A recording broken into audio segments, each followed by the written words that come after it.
তরমুজ। রমজান উপলক্ষে চাহিদাও রয়েছে বেশ। সরবরাহ বাড়ায় দামও এবছর কিছুটা কমেছে। নিয়ে আরও জানাতে বরিশালের পোর্ট রোড থেকে যুক্ত হয়েছেন অমিত হাসান। অমিত, এবছর আড়তে কেমন দামে তরমুজ বিক্রি হচ্ছে, একই সঙ্গে খুচরা বাজারে দরদাম কেমন?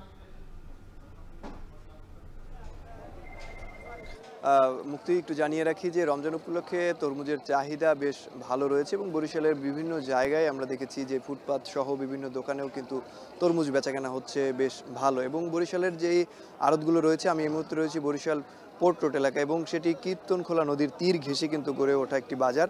সেখানে আপনারা যদি দেখাই যে বরিশালের বিভিন্ন জায়গা থেকে, বিশেষ করে ভোলা, পটুয়াখালী, বরগুনা, রাঙামালি সহ বিভিন্ন জায়গা থেকে কিন্তু এই ট্রলারগুলো এইভাবেই তরমুজ বোঝাই করে বরিশালের আড়তগুলোতে এসেছে এবং অনেক ক্ষেত্রে দেখা যায় যে এই ট্রলারে বসেই এই তরমুজগুলো বিক্রি হয়ে যাচ্ছে এবং তারপরেই ট্রাক যোগে কিংবা সড়ক পথে বিভিন্ন জায়গায়, ঢাকা সহ চট্টগ্রাম, সিলেট, রাঙামাটি সহ বিভিন্ন জায়গায় কিন্তু এই তরমুজগুলো সরবরাহ করা হচ্ছে। এবং আড়তদাররা যেটি বলছেন যে গত সপ্তাহের তুলনায় এই সপ্তাহে প্রায় 2 থেকে 2,500 টাকা প্রতি শত তরমুজে কিন্তু কমেছে দাম। এবং যারা ব্যবসায়ী রয়েছেন কিংবা যারা ক্রেতা রয়েছেন, এখানে মূলত বিভিন্ন জায়গা থেকে ফরিয়াররা আসেন এখানে কেনাকাটা করতে এবং এখান থেকে নিয়ে তারা তাদের অঞ্চলে কিন্তু এই তরমুজগুলো বিক্রি করে থাকেন। তো তারা বলছেন যে দাম কিছুটা বেড়েছে, সরবরাহ বেশ ভালো থাকলেও কিছুটা বাড়তি দামে তাদের কিনতে হচ্ছে। আজকের যদি দরটা বলে দিই, তাহলে ছোট সাইজের যে তরমুজগুলো রয়েছে সেগুলো 4,000 থেকে 7,000 টাকা পর্যন্ত বিক্রি হচ্ছে এবং মাঝারি আকার থেকে বড় আকারের যে তরমুজগুলো রয়েছে সেগুলো প্রায়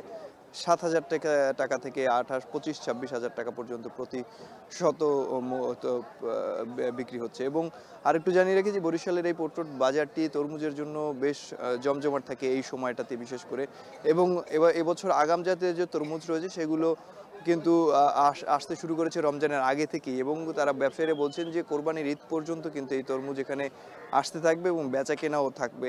তবে আর কিছুদিন পরে তরমুজের ফলন আরও বেশি হওয়ার কথা, মানে তরমুজের যে সরবরাহ সেটি আরও বেশি হওয়ার কথা রয়েছে। এবং এই মুহূর্তে যদি দেখায় যে ট্রলারে কিন্তু পুরো কীর্তনখোলা নদীর তীর আসলে ভরে গেছে এবং বিভিন্ন ট্রলারে বিভিন্ন আকারের তরমুজ বিভিন্ন জায়গা থেকে এসেছে এবং এই ট্রলারগুলো থেকেই কিন্তু বেচাকেনা হচ্ছে। অনেকে ভাসমান অবস্থায় কিন্তু এই ট্রলারে বসেই এই তরমুজগুলো বেচাকেনা হয়ে থাকে এবং তারপরে কিন্তু তারা ট্রাকে সেগুলো অন্যত্র কিংবা তাদের অঞ্চলে নিয়ে সেখানে বেচাকেনা করেন। এবং অনেক ক্ষেত্রে আবার এই ট্রলার থেকে আড়তগুলোতে তরমুজ ওঠানো হয়, সেখান থেকে কিন্তু খুচরা পর্যায়ে বেচাকেনা হয়ে থাকে। তো বলা যায় যে সব মিলিয়ে বরিশালের চাহিদা মিটিয়ে বরিশাল বিভাগের যে তরমুজ রয়েছে সেগুলো দেশের বিভিন্ন জায়গায় যাচ্ছে। এবছর ফলনও ভালো রয়েছে এবং ব্যবসায়ীরা বলছেন দামও এবছর এখন কিছুটা কম রয়েছে।